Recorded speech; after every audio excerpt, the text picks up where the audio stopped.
Now we start with a very simple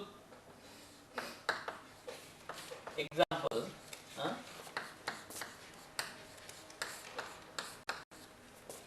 of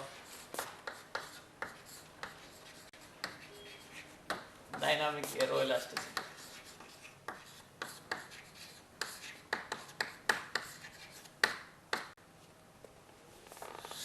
Okay. Because we have seen the static aeroelastic problem. Now, what is dynamic aeroelasticity and what are the issues in this case?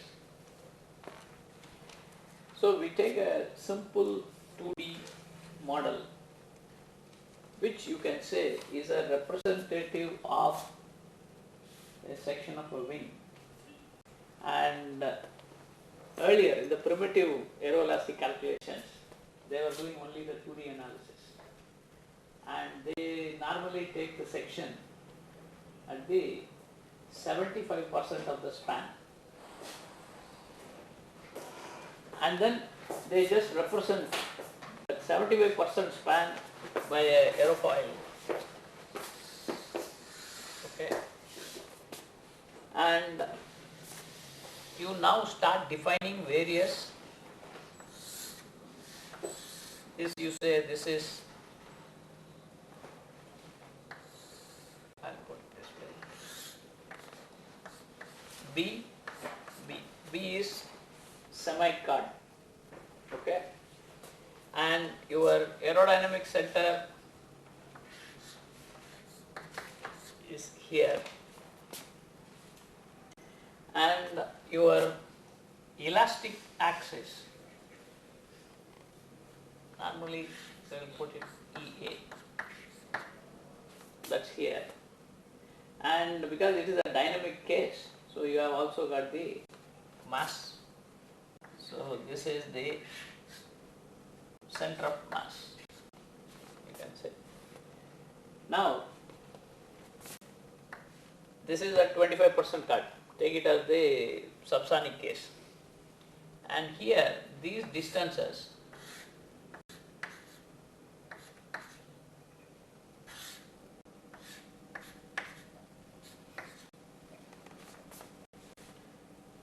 this is taken as B sum A from the midpoint, okay,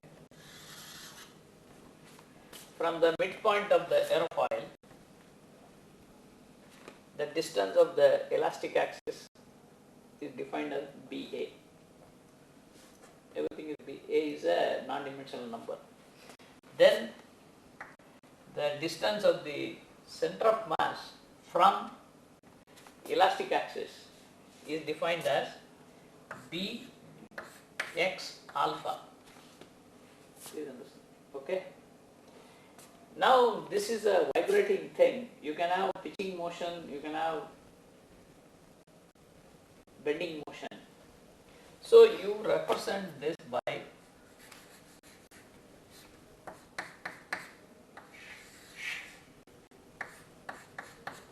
two springs, which are, you call it as KH and K alpha. Okay. KH is the,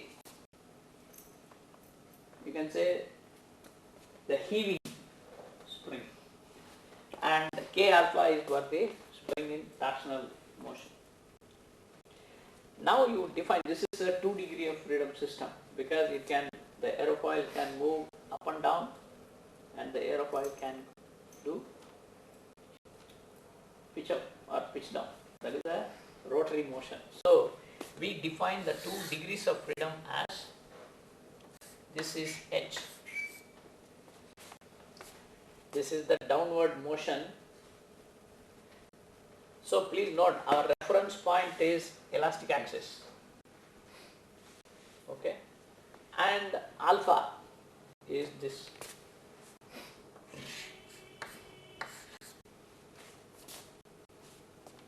Rotation of the, you can say, zero lift line with respect to an oncoming flow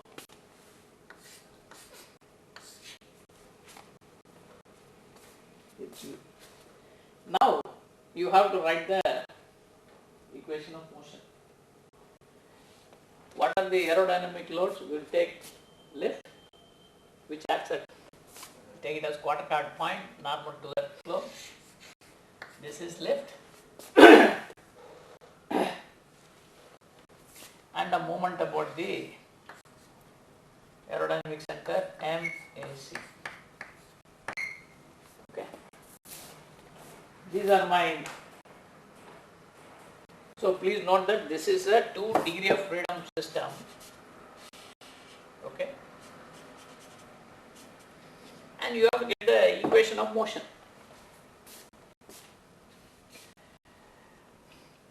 The equation of motion we can get it from very simple approach which we all know, energy method, Lagrange's equation. So Lagrange's equation we will apply to get the equation of motion for this aerofoil which is executing a plunging motion which is h and a pitching motion which is alpha. H and alpha are time dependent quantities. Kh, K alpha represent the stiffnesses corresponding to the plunging motion and the pitching motion. This is like plunging is wing bending, pitching is wing torsion. So you see, this is a very simple 2D model. Now we have to derive the equation of motion for this, and we will apply Lagrange's equation.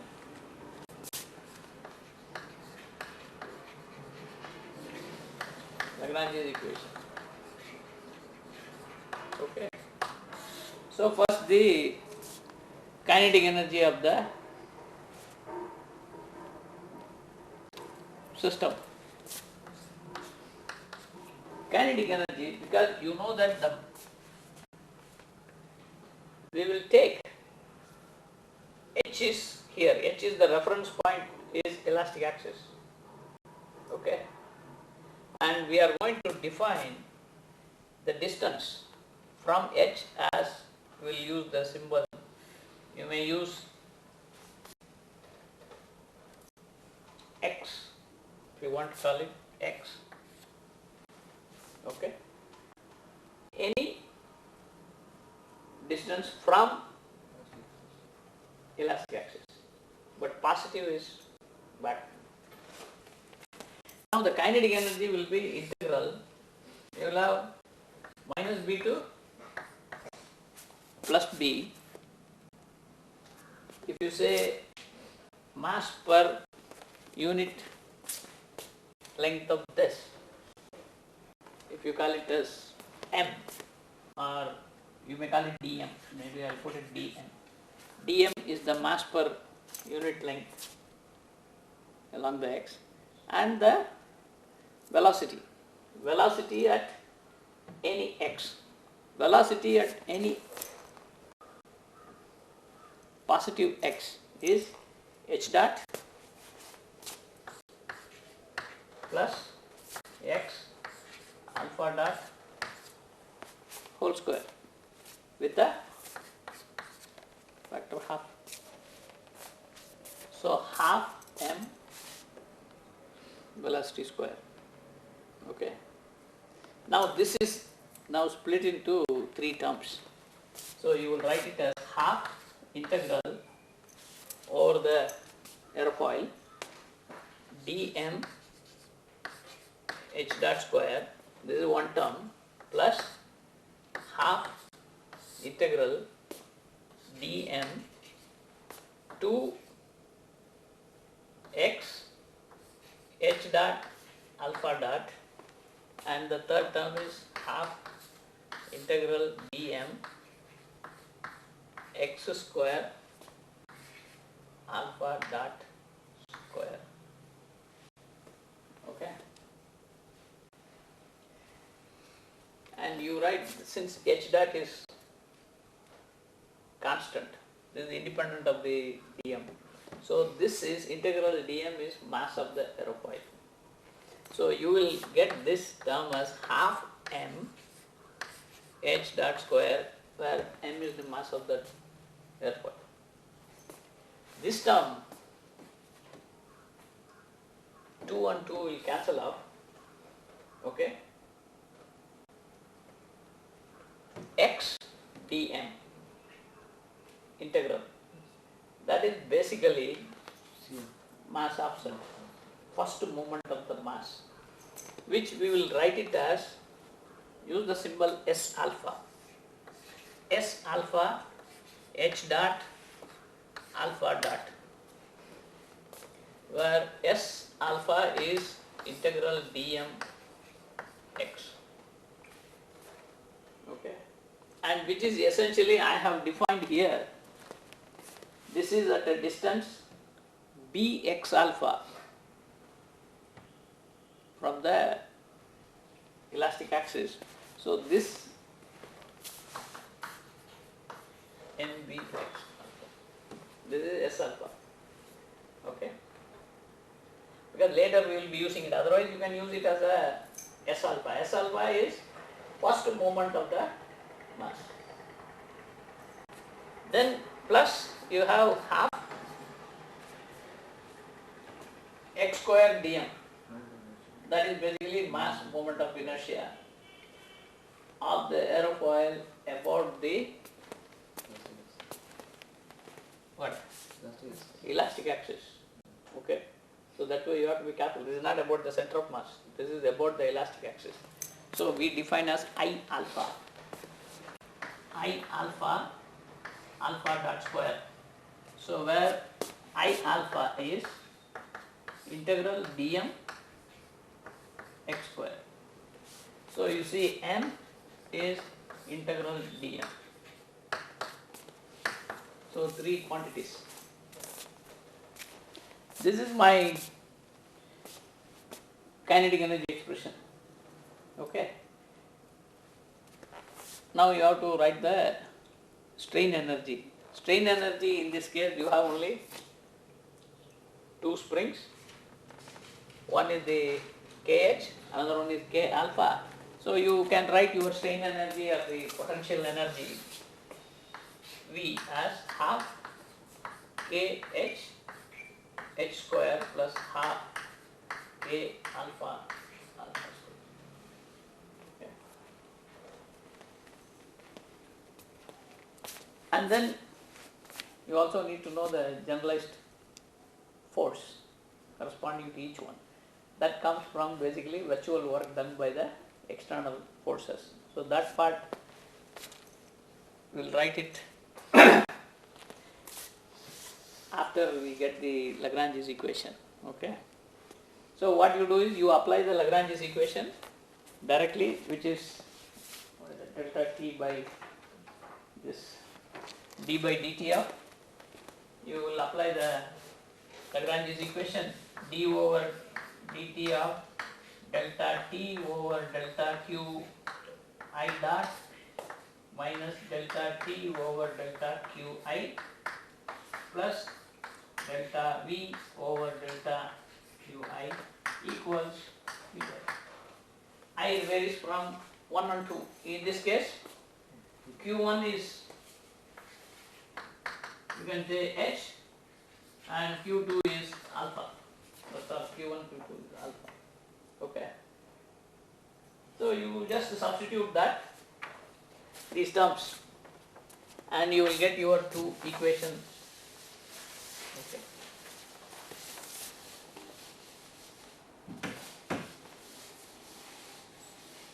So I will write the two equations now, which is m h double dot plus s alpha alpha double dot plus k h h equals q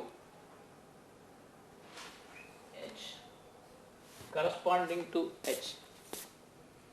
And then the second equation is s alpha h double dot plus I alpha alpha double dot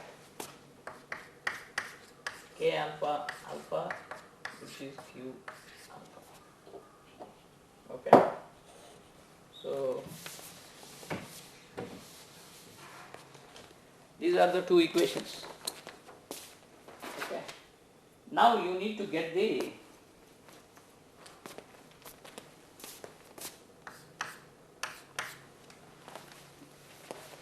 Okay. Now this is a vibration type of problem because there is an inertia which is a second derivative, there is a spring which is here, but there is a generalized force QH, Q alpha. The generalized force, how do you get H and alpha is from, because we know the lift, we know the moment at the aerodynamic center. So what is our virtual work done by the external load during the virtual displacement? That is how you get QH and Q alpha. You will say delta W external is the displacement, please understand the displacement at this point, virtual displacement due to a virtual motion in the each one of the degree of freedom. That will be, virtual displacement will be, lift is acting up. Okay. So your virtual displacement will be minus delta of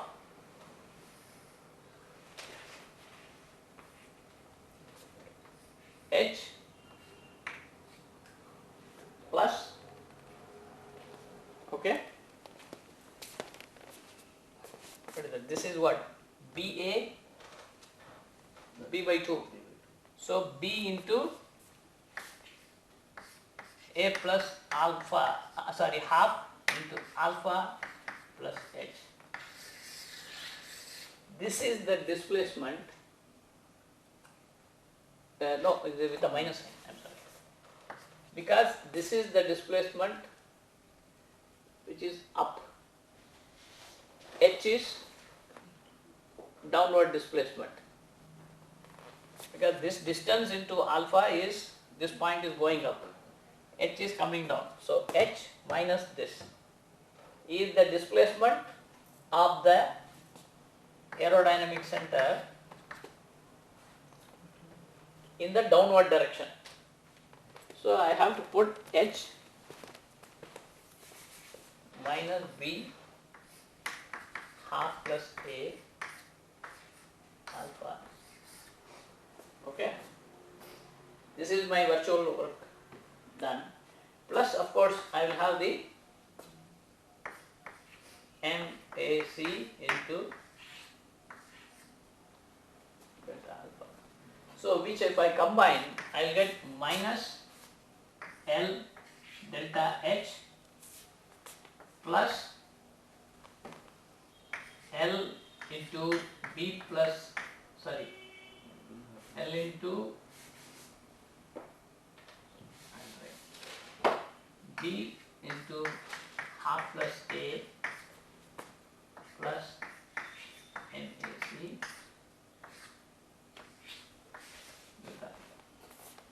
Okay. Now this is my QH and this is my Q alpha. So I go and replace here my equation, minus lift L into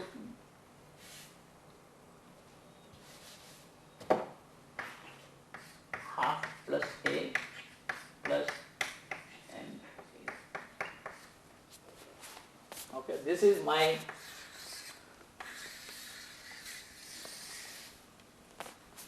set of equations. Okay. Now the question is, what are these? Lift and moment. Okay. How do I write the lift and moment for an aerofoil which is not stationary? It is actually oscillating in up and down and in pitching. This is where the unsteady aerodynamics comes into picture. Okay, till that point, till this, everything is very clear. Okay, there is nothing difficult about this part. Now Now the question is, how do you get the expression for L and moment? One is for the preliminary, because that's why it's a simple example. In this case, we will make a highly simplified expression for the aerodynamic load. Highly simplified expression. When you make that, we will write the equations. Then you will say, what is that you are solving for in this problem? Okay?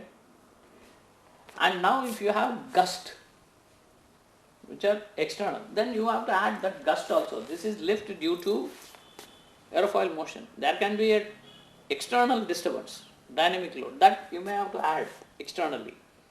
That is like response of an aerofoil to some external disturbance. Okay. Now for the dynamic aeroelasticity, the first problem or the important problem you solve is the flutter. Then what is flutter? How do you really solve the problem for flutter? Okay. Now that is what is, we will describe that part using this simple example. After that, we will go to unsteady aerodynamics. That is why several lectures will be spent on essentially how do you get this L and the moment. Okay. For a aerofoil which is doing like this, if it is a 2D aerofoil, now it is the 3D, how do you get 3D unsteady aerodynamics? Okay. Now what we will do is we will take a highly simplified expression for lift and moment, we can set it to 0. Okay. Because this is simplified model. I am going to take lift is, because we know that static condition. What is lift? Lift is dynamic pressure card into CL alpha. Sorry, CL, lift coefficient. And CL you write it as CL alpha times some angle of attack. What is that angle of attack at every instant? Okay. So you are taking it as though every instant the angle of attack is, I just measure that, whatever is that. That is a equivalent static angle of attack. I write this as alpha because every instant there is an angle alpha. Plus, see, because this aerofoil is moving down with a velocity h dot. Now I am going to take highly simplified thing, because every point will have different velocity. That is because if I differentiate, every point is having different velocity, but I am going to take the velocity at only elastic axis. Okay. If you take 3/4 card, then it will have some value. Actually that will add one more term. We will take simple. I take the velocity at this point, it is nothing but h dot. That is equivalent to a flow is coming up. Okay. So the flow is coming up with the h dot and there is a u which is the oncoming field. Resultant will be this. This angle will be h dot over u. So I am going to add here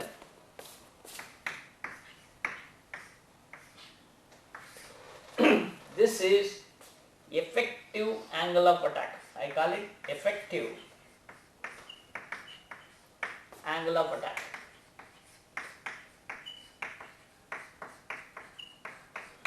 Okay. Just highly simplified expression. Okay. And I go back and substitute here. When I substitute here, let us write this, and MAC I am taking it as 0. Okay. So my equation becomes lift is minus q c cl alpha times alpha plus h dot over u. Okay, and then here it is going to become q c cl alpha into alpha plus h dot over u times b into half plus a. Okay.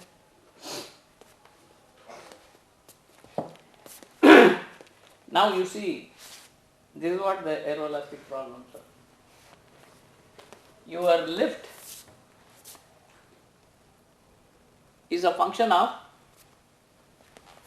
alpha and h dot, but alpha and h dot are the dynamic motion. Therefore, my forcing function is a function of the motion of the aerofoil, and even the moment also same thing, alpha, h dot, everything. Now what you can do is you can bring all the terms to the left hand side and then write it in a matrix form. Okay, I am going to put it in a matrix form so that it becomes easier for further analysis. Please understand, this is very important. This integral you should know. M I x alpha s I alpha s alpha. Okay. Now let us write the matrix form.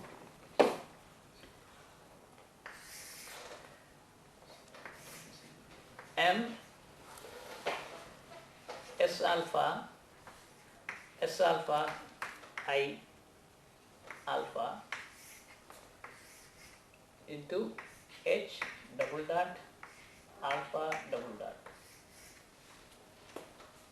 Okay. Then I take this term to the left hand side. Here I have a h dot over u. Okay.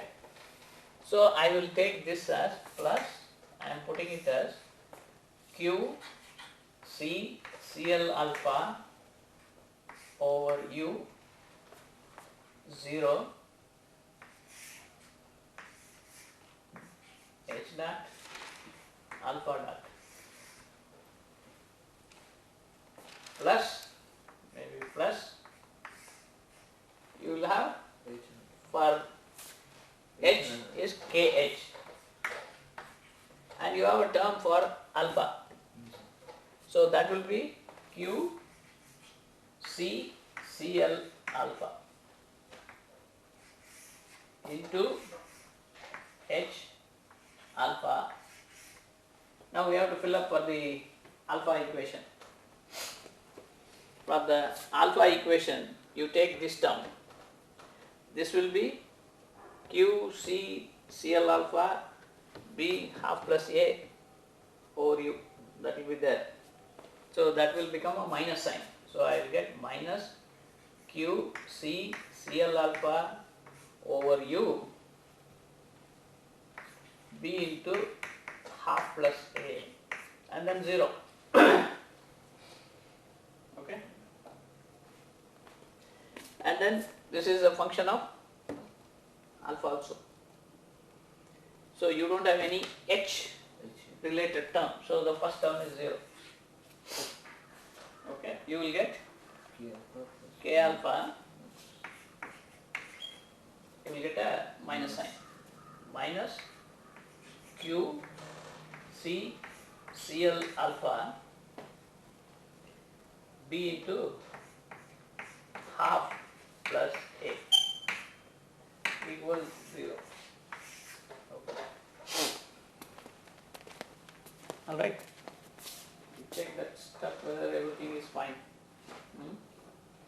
So that okay.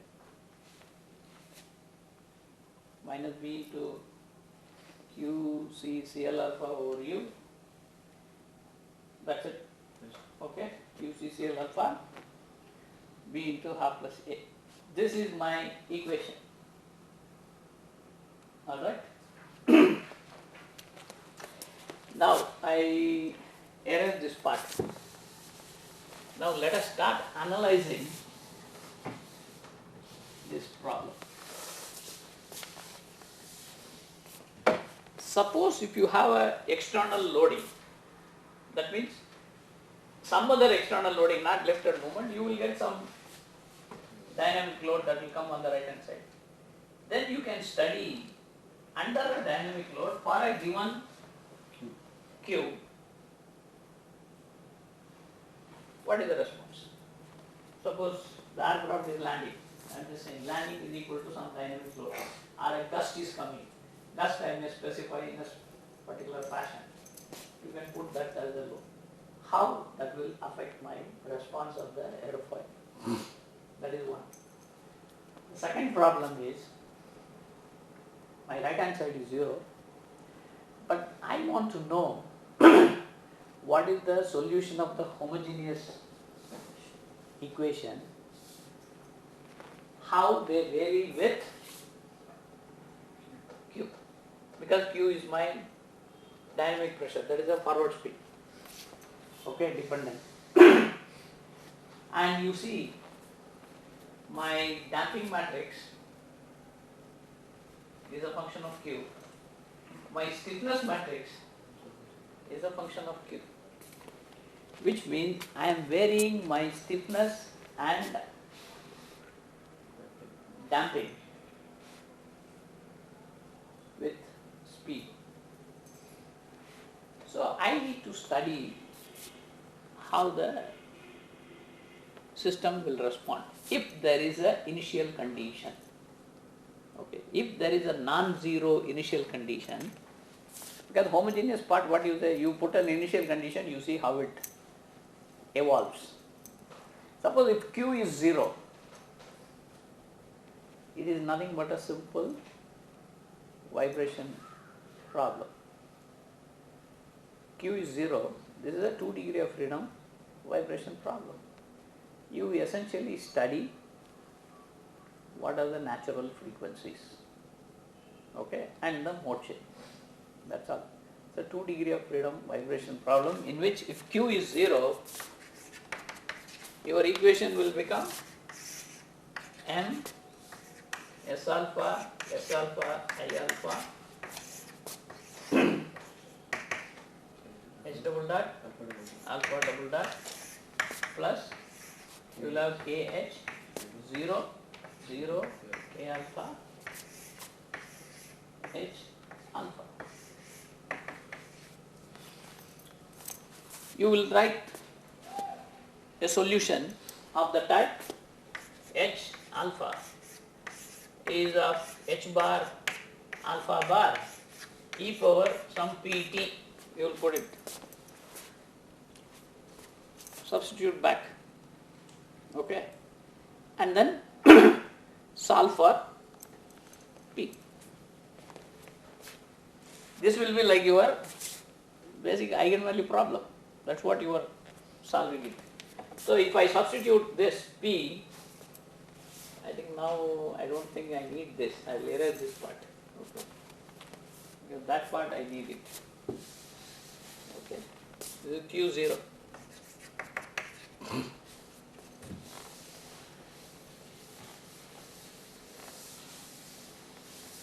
But please understand this diagram, all the distances and the notation, everything is referred to this because this is a very standard notation used for 2D airfoil. Okay.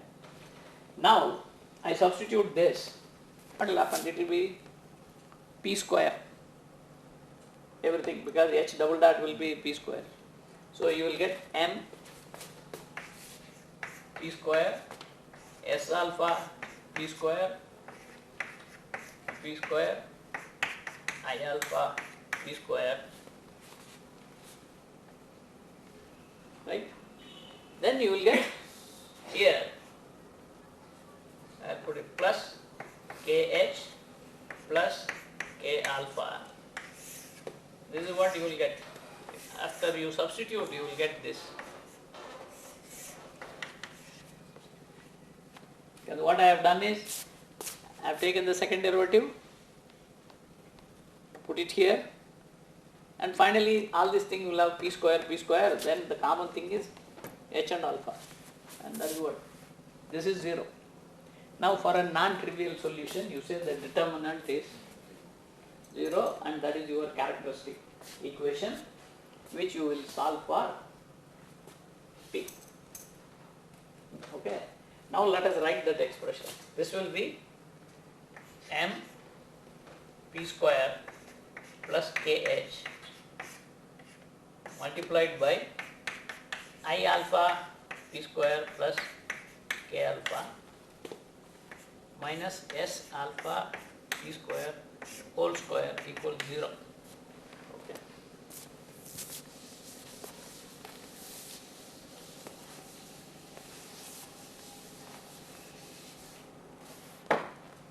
This is the fourth order in P, or it will be a second order in P square. So if you write it, it will be m I alpha p power 4 plus what? You will have m k alpha plus I alpha kh into p square. This is p square, right? Yes, sir. P square. Then you will have, this is minus s alpha square p4, so I can write this term as m I alpha minus s alpha square, and then plus k h k alpha. All right. Now in this you can get the p square. If I write it a plus b, minus the root, you can show that your p square is always a negative number. Okay, so p square becomes, this is minus b, so you get minus of mk alpha plus I alpha kh plus or minus root of b square is same, m k alpha plus I alpha kh minus 4 kh k alpha into m I alpha minus over 2 times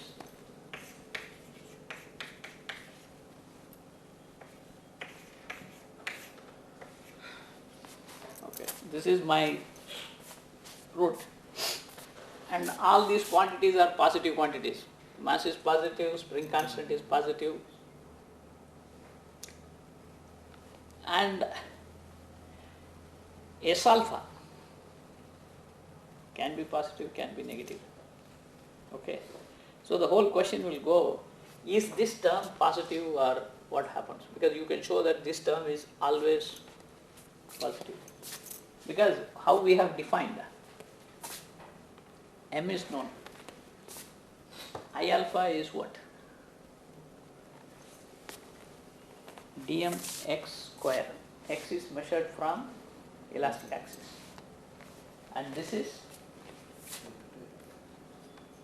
bx alpha. Okay, s alpha square is bx alpha whole square. Now if you evaluate this term, you will be able to show that is nothing but the value about the, I will show you here. Yeah. Because what is this term? Maybe I erase this part. This is not necessary now. Okay. M I alpha minus S alpha is MB whole square. This is the first term. Okay. But you know that in any mass moment evaluation, I alpha is the mass moment of inertia about the elastic axis. This is nothing but I about the center of mass plus shifting axis theorem, m into center of mass distance square, which is nothing but b x alpha square. Okay. This is what I alpha is. Now if I substitute this expression there, what I will get is, because I center of mass into m into m, that will cancel out, you will get this is nothing but m into I center of mass. Okay. This term is always positive. This is always greater than 0. Okay. Now you look back here. You know that this term is always positive, and you have these expressions. Only question is, you will like to know, this is plus minus, whether this term, the second term, what has happened, whether this can become a complex number. You understand? You may have, suppose if this is a complex number, see, we said that this term is always positive. But what can we say about this entire term? Okay. Now let us write that. We will say that the entire term is always positive. Okay. That part we will, because this is the key. That's why you look at it, this happened, how the roots will be. Okay. Now let us erase this part and take the second term, that is basically the term under the square root, which will be m k alpha plus I alpha k h, right, whole square minus 4 k h k alpha times m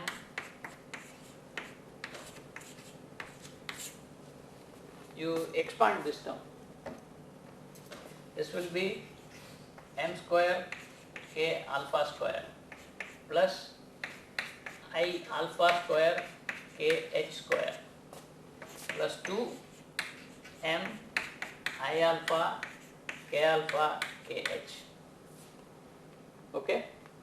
Then here this will be minus 4 k h k alpha m I alpha, then plus 4 k h k alpha s alpha square. Right. Now this term, because 4, 2, so you will get a minus sign.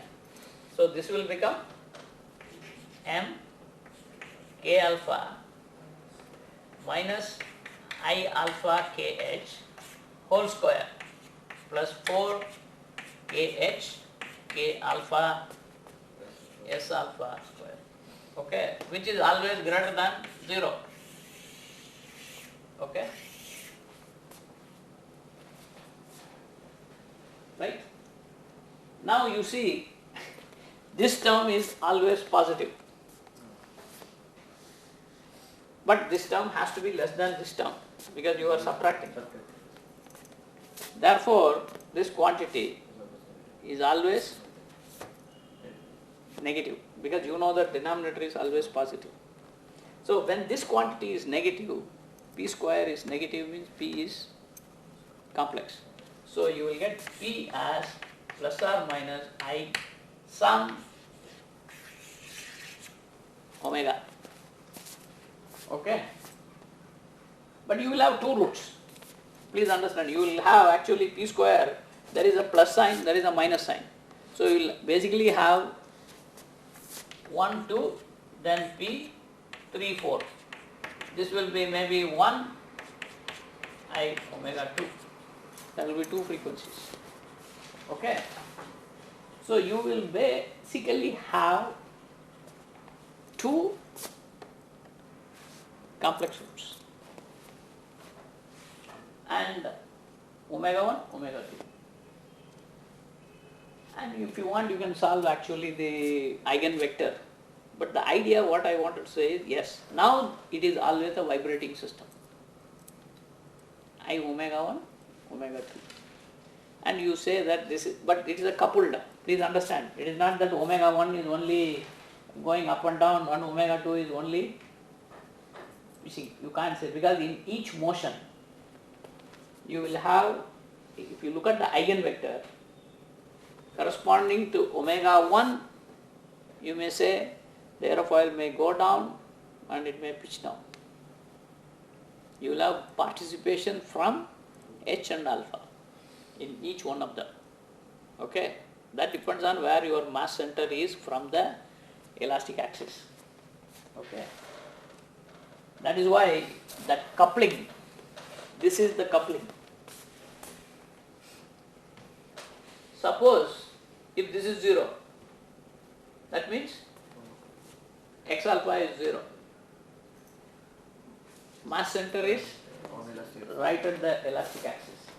Then you see you have a pitching motion and a heaving motion, which is, if I neglect this, q is 0. H double dot is m h double dot k h h equal to 0. That is one equation. Another equation is I alpha double dot, A alpha alpha.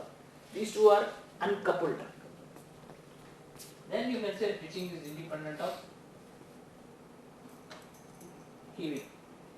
Now that is only when mass center is right on the elastic axis. But it is not possible. You have to design it specifically. Okay. On the other hand, if it is not, this coupling is because the coupling happens through inertia. That is why this is called the inertia coupling. You can also have in some cases coupling through stiffness. That is the stiffness coupling. In this problem, this is the inertia coupling happens. Okay. Now we have shown that if Q is 0, my system is, if I give an initial disturbance, it will simply oscillate. Good. That is the free vibration problem. Okay. Usually you will say, even though both modes participate, in the sense both H and alpha participate in each frequency, you look at the relative magnitude of that eigenvector. Because you can solve for the eigenvector, because eigenvalue, once you know, you put it back, solve for P alpha, eigenvector. If you find H is a big number than alpha, then you say it is predominantly bending. If alpha is a big number than H, then you say it is a predominantly twisting motion. So that is how you identify the type of motion from the eigenvector. Because it is not easy to say, okay, this is bending, that is torsion or anything. You look at the eigenvectors and you check how the eigenvectors are. What are the magnitude of the eigenvectors? Okay. Now we have learnt with Q0. This is what you should have learnt even in the simple dynamics from 2 degree of freedom system, because our main thing is starting from 2 degrees here. Okay. Now, what happens to the effect of Q? That will be the next question. If I start putting Q there, I am introducing a damping, number one. And there is a coupling also coming. Okay? Because alpha, applying this equation h, and my stiffness is a function of q, and it is no longer a symmetric matrix. Okay, and this is symmetric. Okay, but with aeroelastic thing, your problem will not be symmetric. Whereas in pure vibration problem, you saw kh, k alpha, that is a symmetric. Mass matrix is symmetric. So mass matrix, stiffness matrix, they are symmetric in free vibration problems. Whereas the moment you go to aeroelastic problems, they are not symmetric. Okay. Now, what are we really looking for in this? You have to solve. First, I will describe it in phases. You will say, even if I neglect this term, please understand, I am neglecting this just for description here. Okay? How my Q changes. Okay? And because of the change in Q, how my roots are going to change. Okay? Suppose for a particular value of Q, because this is free vibration, there is no Q effect is brought in, but I am bringing now the Q into the problem. Simplistically, I am solving without this. Then it is also just a 2 by 2. I can follow the same approach, which I have done, right? And then if I, just by argument, mathematically I get some argument, if I come up with the expression, I say that, hey, for some value of Q, this p square, here p square is always negative. Please understand, p square is negative. If for some value of p square, some value of Q, my p square becomes complex. Please understand. For some value of Q, if p square becomes complex number, then I will write I erase this part. Okay. So this is an argument I am giving. Okay. That is, p square is complex. Complex means it will be like this, which you will write it as some magnitude, maybe a, where a is square root of a square plus b square, and theta is, what is that, tan theta is cos and sine. So this is what? Sine theta by a cosine. So this will be a, b by a, right?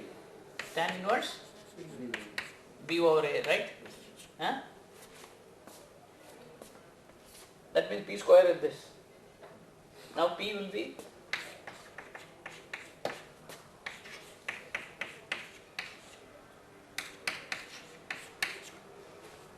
right,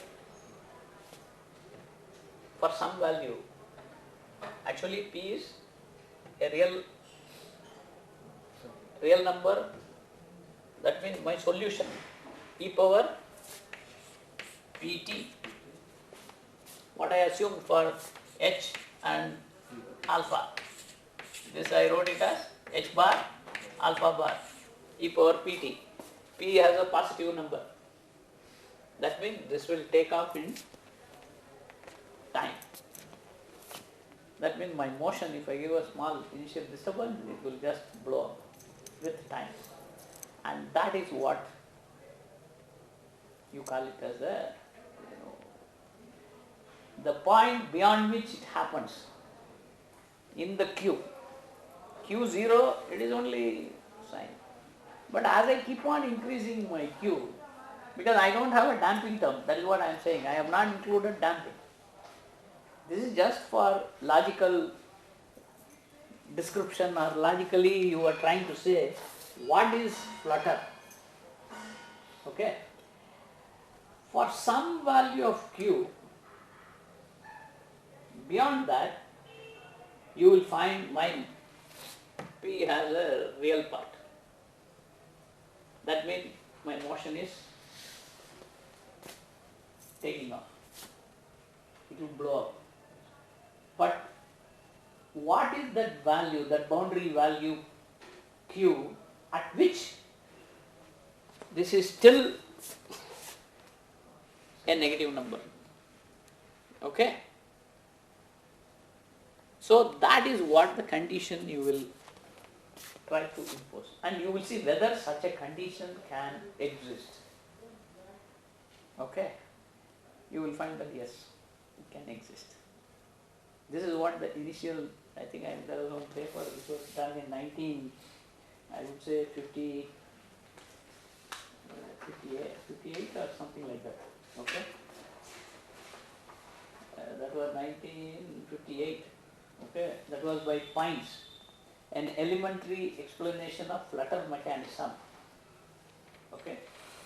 It was the proceedings of the National Specialist Meeting on Dynamics and Aeroelasticity, 1958 paper.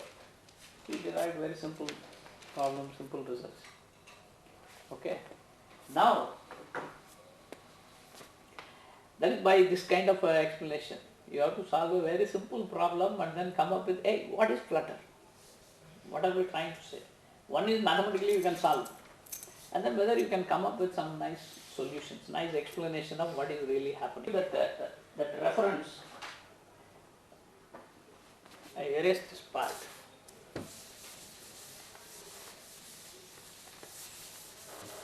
That reference is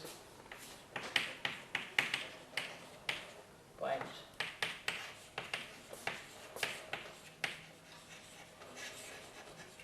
An elementary explanation of flutter mechanism. Okay, this is proceedings of the, but I don't know whether we can get it or not. You can search proceedings of National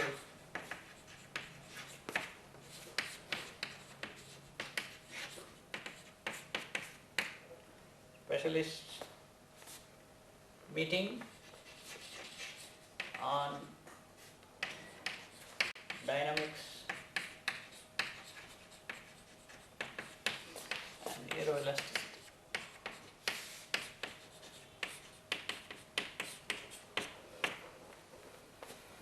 Institute of Aeronautical Sciences.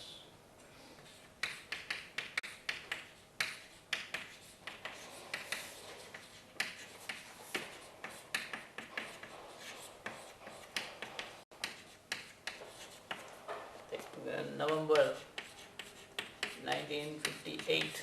Okay, you can search the internet always. Just check it out whether you can get this. Now you see, this is what our basic problem of flutter. How do we understand this is, if I vary my q, the condition at which this quantity becomes a complex number. Okay. And when this quantity will become a complex number means only when this becomes a negative quantity. That means the boundary is, this is equal to 0 with q. Okay, because this is done without q. Now you have to add q in that and then put the condition what makes it go to 0. At that q, okay, that is your flutter point. Usually that is how the explanation is given. Now that is whether, see, like we have shown currently this quantity is always positive. We said that this quantity with q, you will say whether your nbx alpha if Bx alpha is always of this type, you will find that this quantity is always positive. Okay, you can never change it. But if it is negative, then that is how the argument goes. Okay, but I can write the whole expression, but then it will be like fully writing the entire, b square minus 4ac, write the full expression and then try to come up with some approximation. I can actually send it, you can have a look at it, because otherwise writing the whole thing, it will be just keep on algebra. But the explanation is getting the p square complex. What is the condition for the p square to become complex? That means the boundary will be this quantity becoming 0. But this quantity means, because this will not change, only kh, k alpha, this entire expression, you are going to have q also sitting inside. Okay? So we can just write the expression, but this is without damping. Please understand that damping matrix is not included. But actually that is not correct, because we have included aerodynamics and then we have put a damping also. Okay? So that we will look at it, the damping part a little later. This just, I'll give the, neglect the damping and you will write q not 0. Your equation will be m p square, and then you will get that plus kh. Okay? Please understand, I am writing directly by looking at the equation, I am writing this expression. Then you will have s alpha p square plus q c cl alpha. Then you will have s alpha p square, then I alpha p square plus k alpha, and then the other term, that is the minus, right? Minus q c cl alpha b into half plus a.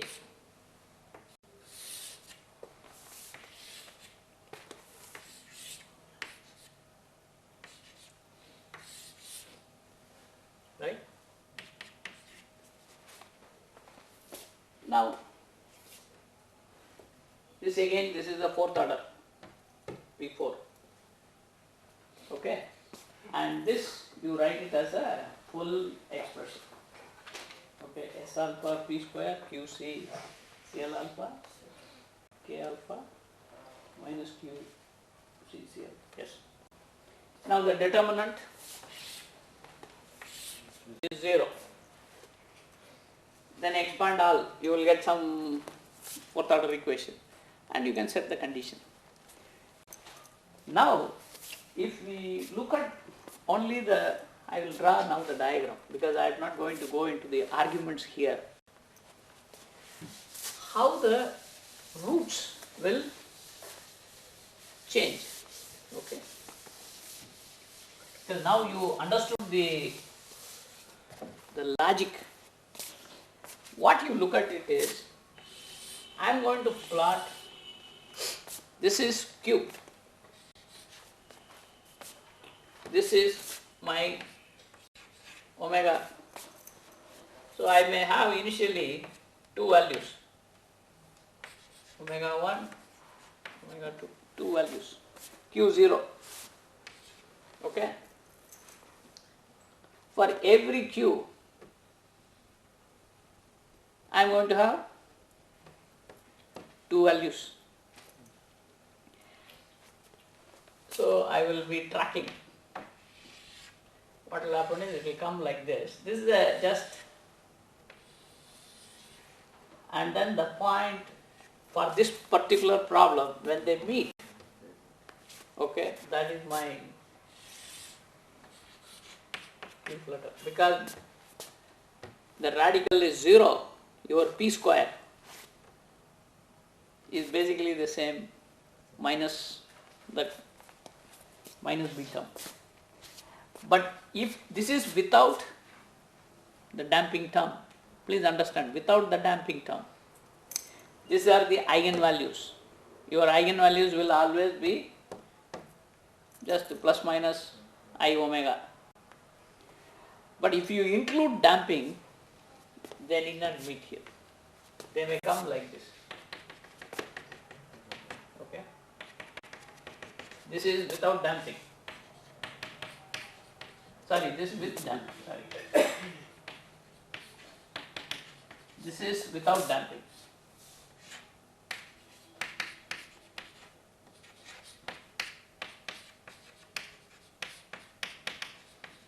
Okay, this is.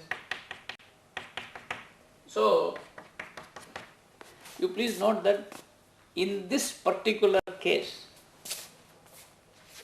of a highly simplified problem, because I am going to give you an example, homework for you on this, which you have to solve and give it. The natural frequency of the system, when Q is 0, is omega 1, omega 2, distinct.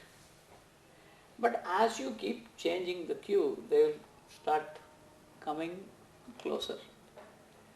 And then when there is no damping, they will merge. At that time, beyond that if you go, your roots will be actually having a real part. Okay? And that is the flutter. That boundary, this particular speed is the flutter speed. But if you put damping, they need not merge. They can come close and then they can keep. But still the flutter may remain somewhere here only. Because beyond that, it will always be, you will have a positive real part. Okay? So this is what, and the roots, how do we define now stability? So you always look at the roots P, I as sigma plus minus I omega I. Okay. I always look at the eigenvalues of the system. Eigenvalues are nothing but the roots of the characteristic equation. So you see, now the flutter problem is nothing but evaluating the eigenvalue of your problem. If sigma is greater than 0, system is what? Unstable. Okay. That is the real part of the eigenvalue. If it is greater than 0, the system is unstable. If it is stable. Less than 0 means with time it will decay. Equal to 0 is the flutter boundary. Okay? And that is what you look at. Always look at the eigenvalue. These eigenvalues are complex eigenvalues. Okay? And then you see how my real part is changing. That is how you find out the flutter normally. But in this problem, this is just by looking at only the frequency I am trying to explain. Okay? But if you solve the problem with damping, okay, with damping, this is what you will look at it. And with damping, usually the problem is you can convert it into an eigenvalue problem in a much simplified way, because this you write it as m x double dot plus c x dot plus k x. Okay, convert it into a first order equation.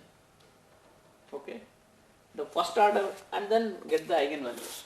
I erase this part. Okay, that is what is done with the aeroelastic problem. Aeroelastic problems will always be of this type. MCK. Okay, you put it in state space form. Okay, state space form, what you do is you put first, you put it x1, x2, two states. You put them like this. Alright. Now you take a derivative of this. That means x1 dot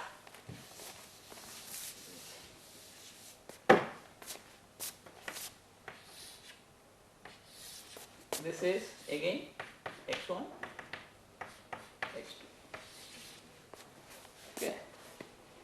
x1 dot, you write it as x2. Okay. That means this is I, this is 0. x1 dot is x2. That means x2 dot becomes x1 double dot. So, right. Now I am writing x1 dot, I have put it in the matrix form. Now x2 dot is basically my x1 double dot. This is minus m inverse c. I take all this down to the right hand side. Minus m inverse c x dot minus m inverse k x. Okay. Now I will write it like this. x2 is x1 dot, which is basically x dot. Okay. Then what is it? This is nothing but x2 dot means this is x double dot. Okay.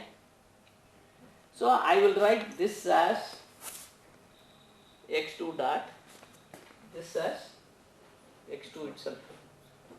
Okay. And the other one is x1. Okay.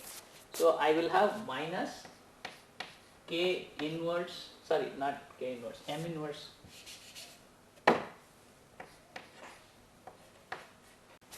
k minus m inverse c. So you see x1 dot is x2.